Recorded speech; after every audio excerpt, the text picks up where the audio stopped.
Welcome back, everybody, to another Dragon Ball Super video. And today, in the State of the Meta, we are going to be going over black. I saved the best color for last, in my opinion. So we will go over what the meta is looking like if you are playing black in this current format. So as always, make sure you guys like and subscribe, hit the bell for notifications, so that way you guys can keep up to date with all the content. We will have some Patreon content coming out probably this weekend. If you guys do sub to that form of content's mainly for those who just are looking for help, but also I do post a lot of the decks that I will be playing for bigger tournaments, regionals, things like that. Just some interesting tech stuff as well. So I have some ideas. Hopefully I can get around to doing those, so those can come out at a good time. So first thing is the ban list did affect black, but in a very good way, where they unbanned Secret ID Mask Saiyan. This was a overall that came out, God, what, 2 years ago?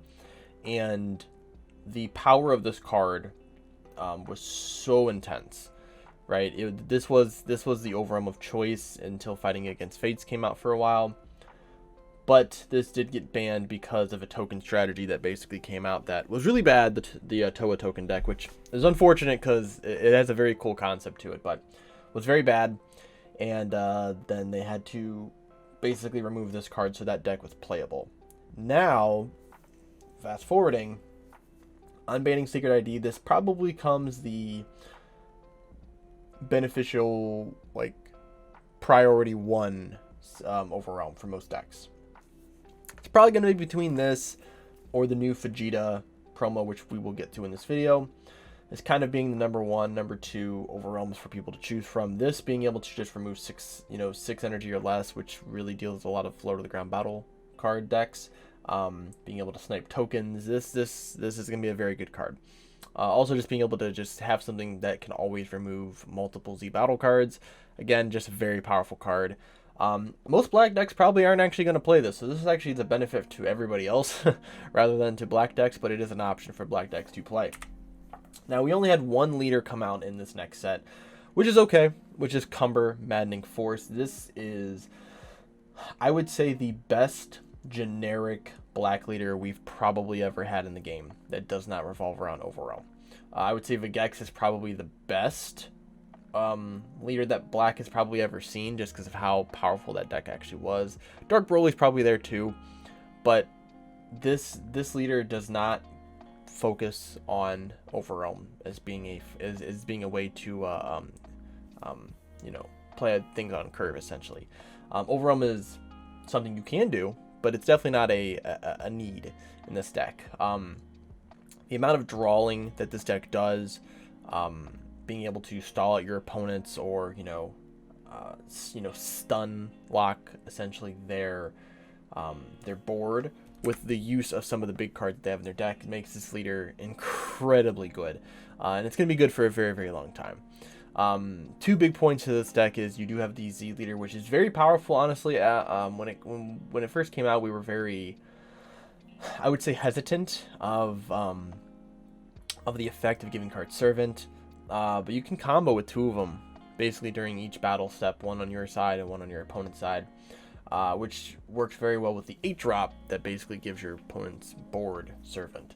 So being able to combo off 2 cards on that turn, combo off 2 cards on the next turn, it definitely gives you some very interesting ways of comboing and just staying alive. Honestly, being a 20k leader is very, very difficult for a lot of decks to deal with. Then you have the Fu Observing Overlord. Now this card is very expensive, unfortunately, which we'll talk about later on in the video, but Fu is, I think in the making of this video, it's like $40. Just there's a lot of other reasons as to why that is, not because of how good the card is. Although the card is very good, it's probably a $15 card. I don't think most promos should be more than that, especially something that's not a winner stamp. But it is necessary for this deck to be highly competitive. You do need this card, unfortunately, for this deck to be very good. The Fu that came in the archetype is a 2 cost. It's not nearly as good. This card is the Fu you want to play, excluding the Z battle card as well. So Umber has already topped 1 event, 2 events, I believe, 2 different regionals. We will probably see this leader a lot more, and as the format sort of adjusts, whether it's from bans or erratas, or just from different cards being released in the next set, Cumber is still going to gain more power, and I think this is probably going to be the de facto black deck for most people if they're not wanting to play like an overwhelm based strategy. Now, there are some other black decks that you should be looking into if you are going to be playing black, or if you just want to, if you're just looking for something to play that's very, very competitive. And here are probably the 3 best options for other black decks. We have Hatchet, we have Supreme Kai of Time, and we have Super Saiyan God Trunks. All 3 of these are completely different playstyles, but all 3 of these decks are very good. Could easily get you a top 16 finish if you know how to play the deck, or even, you know, potentially might be able to take down a win. As of right now, black is, we've had, what, 4 regionals? All 4 regionals have been won by different color leaders. Black is the only one who hasn't won a regional yet. I'm sure at some point we will, hopefully, maybe. But these are pretty good options for decks you could, and attempt to perform very well in. So the first one will be Hatchet here. This deck did just top one of the Oceanus. I think it was the Oceania regional. His list, I think the Lookout will actually have a deck profile on that. So if you guys go check out the Lookout, they make awesome content. Love them over there. His list was running, I believe, a variant of Mill. So he's using the Black Smoke Dragon Secret Rare. However, we do have Golden Cooler, and I would say, from someone who play tested the deck quite a bit, I think Golden Cooler is probably the better secret rare for the deck, just against the spread overall. Being able to wipe your entire opponent's board and then remove their hand, which is one of the problems I would say with Hatch, is that especially in long games, your opponent's just gonna, you both are just gonna, just gain resources, and whoever has the better top end generally wins. And Hatch hasn't had a great top end for a very long time. We've been using the SS4 Gogeta here as really the only boss monster for the deck, which, as good as this card is, it's very difficult to play into blue with this card, right? Without, with being able to gain some sort of advantage. Golden Cooler just allows you to remove your entire opponent's hand, and then you also can remove their Z energy, but you have an infinite attacker, essentially. If your opponent has 8 Z energy, you have, 5 attacks, right? Your initial swing, and then you can restand 4 more times, right? So this is a card that is being used in a lot of other decks, and in this deck particularly, it's going to really end up being a big annoyance for people who are playing against Hatchet, because Hatch was already very annoying to play against for most people, but now having a card that basically resets and completely wipes your hand. If you have a 15-16 card hand, you go down to 5, that's a huge disadvantage for you. Doesn't matter what deck you're playing, that's a huge disadvantage. The next one is going to be Super Saiyan God Trunks. So this deck has seen, I would say, no real playability, at least for the past few formats. I believe a few people have topped actually with the deck, but nothing in a very long time. So this deck does get a big boost from the Cumber set, because the 2 best cards in the Cumber set is the 6-drop and the 8-drop Cumbers. 8-drop, as you can see here. Both of them just need a Black Saiyan leader in order to gain all the effects, which Trunks is a Black Saiyan leader. So you can play both of those. Unfortunately, you can't play Saiyan only cards because you are an Earthling, but being able to play these 2 cards is a very, very good replacement to them. Having a 30k that either gets, dual attack, double strike, or triple strike, and then also can stun lock your entire opponent's board. As well as just the array of other cards that Trunks has at its disposal. Sorry. Another big thing about the Trunks leader is the amount that this deck draws. Unfortunately, you do sort of have to rely on the unison a little bit for this deck to be to draw a lot, but I mean, Cumber also has to rely on a 1-drop barrier that people are going to target, so you both have to, or basically relying on another card to gain tons of extra draw power. Trunks is one of the only leaders, I think, in black that can draw on turn 0. So you can pitch a card, essentially what the Unawakened side does, and you draw 2. That's very powerful. It's also, it awakens based on the amount of Saiyans in the warp. Doesn't need to be black Saiyans, which also is very helpful as well.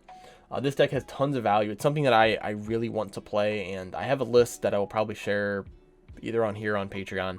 That's a regional list. I don't know if it's something I'm going to play currently because I really, really enjoy playing Cumber, but it's definitely in my back pocket as an option. It's I think it's pretty, say it's meta dependent, but Cumber being so good right now, It's kind of edged out the Trunks a little bit, but it still is a very good option, especially if you don't have the Fu promos.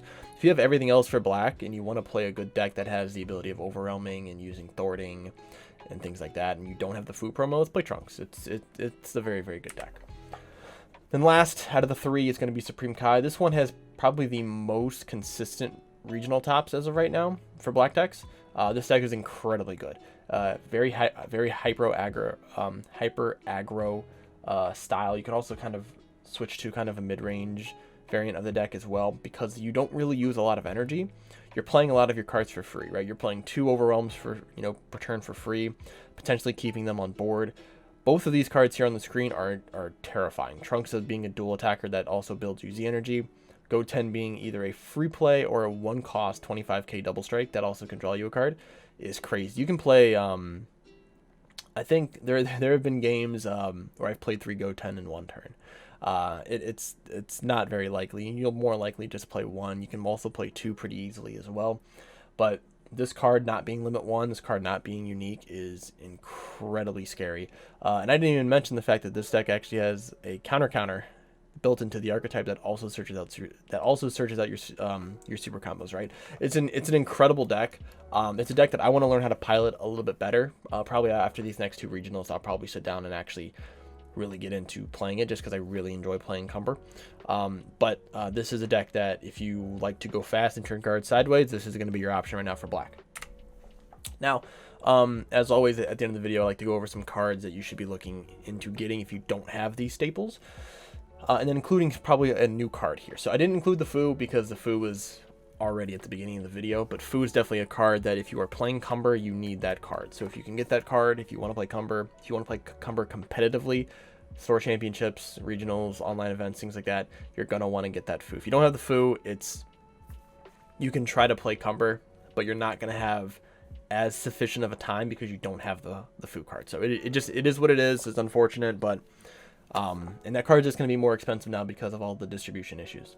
However, there is another card for black that just came out that is a staple now for black decks, which is going to be the Super Saiyan 4 Vegeta here, Heated Fighting Spirit. The 6-cost overwhelm for free, 30k, warps a battle card on board. Right, this is very similar to the Dark Broly that we know about. However, this has a 5k combo while Dark Broly has a 0. Instantly makes it better, right? Is it worth the extra $15, $20? Maybe. But the bottom effect also makes it better for black decks. So if you are a black leader, 3 more energy, and you have a Goku Xenu in play that has 30k power or more, essentially Beyond No Limits. If you're playing the Kai deck, it's going to be the blocker Goku or Beyond No Limits. You can play this for 1. You still gain the top effect for your auto, but then this card gains crit, right? And this card's going to stay on board. So you don't have to overwhelm, you don't need to use the Kai effect to keep this card on board. It's just going to stay on board anyways. And it's not unique. So if you can keep this card on board, you can continuously just keep building up, more 30Ks. Obviously, they'll only have crit on that turn, but this is a very, very scary card. Being a champ promo right now for regionals, that's the only way you can get this card. So it's going to be kind of expensive. I think it runs between $20 and $50, depending on the gold foil or the silver foil. But this card is going to be very, very good. Oh, yeah, and forgot, it is also searchable in Supreme Kai as well. You can search it off of the Goku promo, which, if someone has 4 of these Vegetas, you can probably just play Kai, honestly. I would probably just play Kai. If I had 4 of the Vegeta promos, I would be playing Kai every single day, but I don't have them. I only have like 1 or 2, so I don't have the ability of having the consistency to play Vegeta, or to playing this Vegeta out in Kai the way that I want to. The other one is going to be Son Gohan Hostile Saiyan Encounter. This is the Saiyan rare from Fighter's Ambition. So this card has a few different uses to it. The biggest one is that it is a negate from the drop or the warp, right? It negates a battle card attack in the auto window. So if your opponent attempts to counter a negate that you do, you can then activate this card from the off the auto to still negate the attack. So this card also cannot be countered because it is not a counter attack. So they can't actually hit it from that. So very powerful effect. The other part of this, which people, I guess, maybe forget of, probably my favorite part about this card is the Z energy charge effect. So when you charge this card to your Z energy, you tap 1, you get to warp a battle card 4 or less. This is very good against decks like Gogeta GT, blue decks that play Piccolo the Infiltrator. Being able to remove cards in the battle step that are maybe being rivaled out or anything is very good. Dual attackers included. So you can you basically take a damage, then this will actually nullify the other attack. Almost works like a Kai negate, right? It's very good. Also, it is a Saiyan, so it is searchable in a lot of different archetypes, including Cumber. So just a very good, just a utility card to have. And the last one is going to be Black Mask Saiyan, Assassin from the Darkness. So this is a card that came out, what, Fighter's Ambition? Didn't really see too much play, right? It was kind of a weird tech card. Having a 0k combo, not good for a lot of decks, right? The Activate Battle, you can play it once per turn. If you play it on your opponent's turn, you give a card 5k for the turn, which is good. Essentially, it's Senzu Bean. Or you play it on your opponent's turn, you warp a 6 cost or less. Caveat to this card is you cannot attack with it until you have 3 more energy, or your leader's a Z leader, or you have a Z battle card in play. So this card works perfectly in Cumber, being able to swing with it on turn 3, or your leader, or your Z leader, right?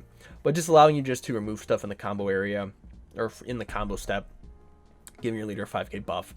These are very, very good skills, and I think this card will just continue to be sort of a staple for Black, whether it's in the main deck or the side deck for some stuff, just because of how good it is being able to have battle tricks. Black does not have a ton of battle tricks, so being able to play this in the battle step is just very, very good. So now Black, again, we didn't have multiple Black decks that came out this set, so we have one, which was Cumber. So I have the Cumber deck building video here, as well as just the reveal over the entire archetype that I did. So if you guys want to check out some old Cumber content here, this is obviously a very early build of the Cumber list, so this does not include the Fu promo.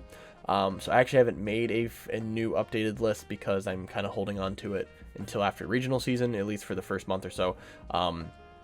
We'll see. Maybe I'll put it out. I'm not really sure yet. So, but yeah, that's what I have for you guys today. So thank you guys again for watching. Thank you guys for all the support as we work towards 2,000 subs. I'm very, very hopeful we'll be able to get that here pretty soon within the next few months. So thank you guys again for watching, and I will see you guys in the next video.